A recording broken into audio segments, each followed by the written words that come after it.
On today's Newsmakers, podcaster Jennifer Welch had some choice words for evangelical Christians. Raj, Nair, and I break it down.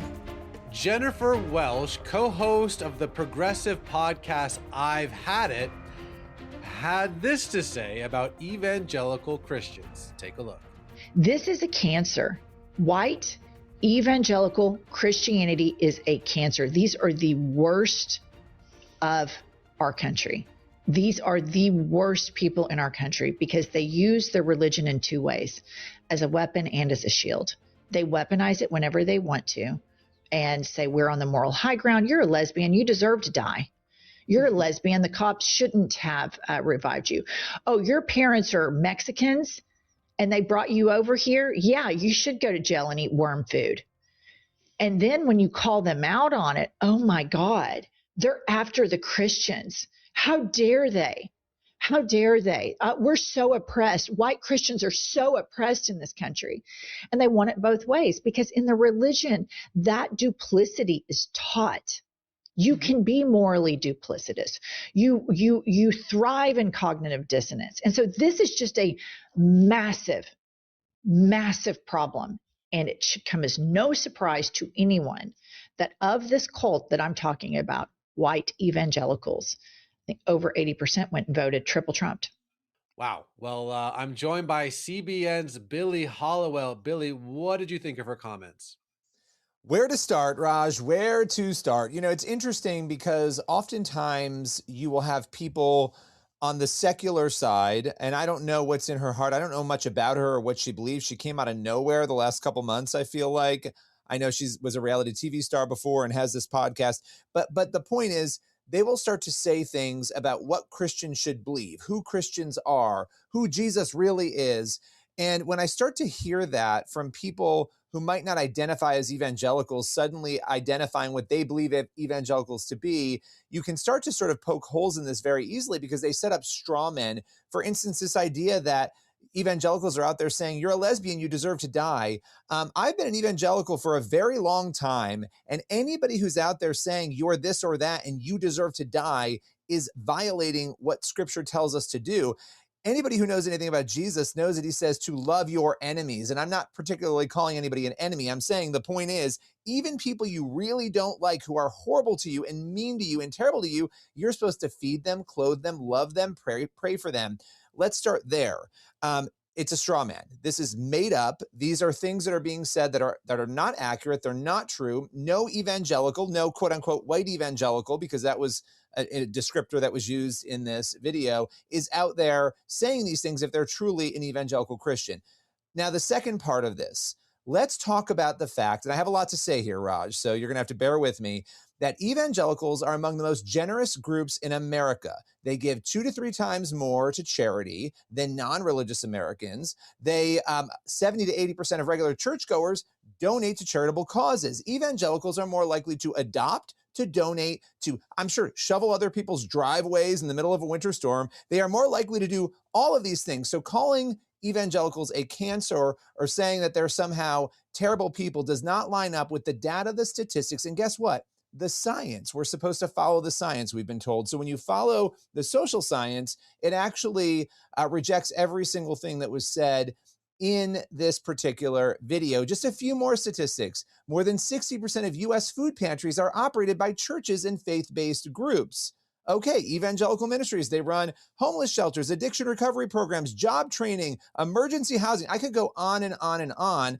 I would say that without evangelical Christians, charity would basically be cut in half, if not more so in this country. So I'm going to stop there. I'm going to let you weigh in, Raj, because I've gone on for about 2 minutes here.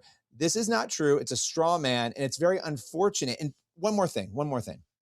If you're going to say, oh, they want to be victims, well, when you come out attacking people with straw men and fake information, do you expect people not to respond to that? Now, we can lovingly respond to that, but I just gave you some of the stats that reject 100% what she said there. Generously, that was an extraordinarily ignorant thing that she said. That was a vile, destructive thing that she said. My dad's from India, and I believe in evangelizing folks for the name of Yeshua. Am I part of this cult? Am I one of these white evangelical people that you're lambasting?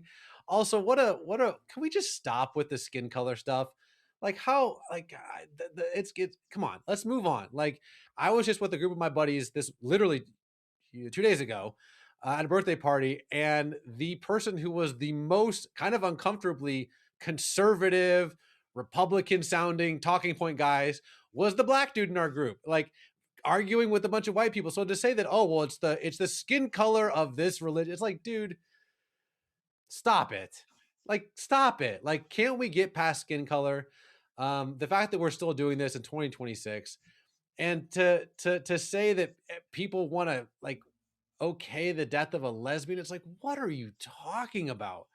I've never met anyone who said anything like that. Now, obviously, you can find examples in any group saying some stupid stuff, but to go out of your way to say that we're a cancer, and she's saying like you believe in like deporting Mexicans. I'm like, listen, again, half of my family is from India, all here illegally, by the way.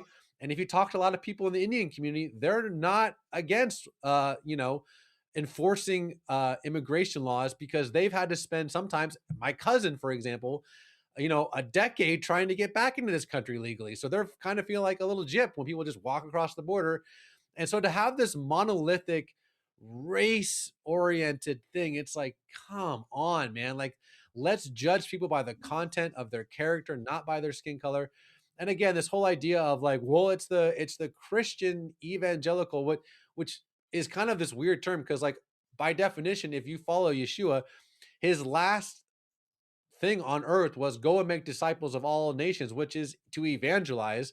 So just call them Christians. By the way, Yeshua of Nazareth was and currently is Jewish. At the end of the book in Revelation, it says, look, the Lion of the tribe of Judah. And so you're just making fun of like a lot of people, and calling them cults and calling them a cancer. You know what? Calling anyone, I mean, even if you're vehemently opposed to their ideology, a cancer is the actual way you do dehumanize people. So again, I don't know Jennifer Welch, and I'm trying to be generous because, again, as you said, we've been called to love our enemies. And not that she's my enemy, I've never met the lady, but what a ridiculously ignorant thing to say. And the fact that this person has a platform and people listen to that, and don't see the hypocrisy in that statement, don't see the double standards in that statement, don't see the vilification of millions of people in that statement while you're taking the high ground. Again, I don't, this isn't a dunk on Jennifer Welch person. I have no idea what's in her heart, but I will say that like, that's not just unhelpful, but it's calling anyone a cancer, let alone large swaths of the American population a cancer. Good gravy. That's just holistically ignorant and unhelpful and dangerous. But also I have more to say, but I'll give you the last word, Billy. My last word is this. Again, I want to come back to, first of all, pray for her. And I mean that lovingly. Pray for her. And, nobody needs to go attacking her or, with words and fighting with her, attacking her in any way. But I do want to say, I think, again, it's almost like you set up the straw man, you attack the evangelicals, and then you're like, oh, and then they want to be victims. It's like, well, you just victimized an entire group of people and you expect that nobody's going to respond to you. It's almost like it's really the ultimate form of gaslighting.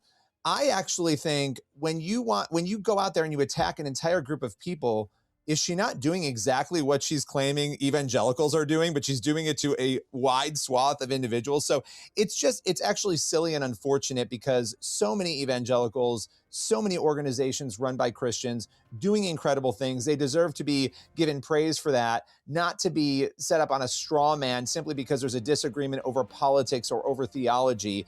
And so, bottom line, final statement, pray for her and others who think that way. That's all for today's Newsmakers. Make sure you head on over to the CBN News YouTube channel and cbnnews.com for more of the news you need to read. We'll see you again tomorrow.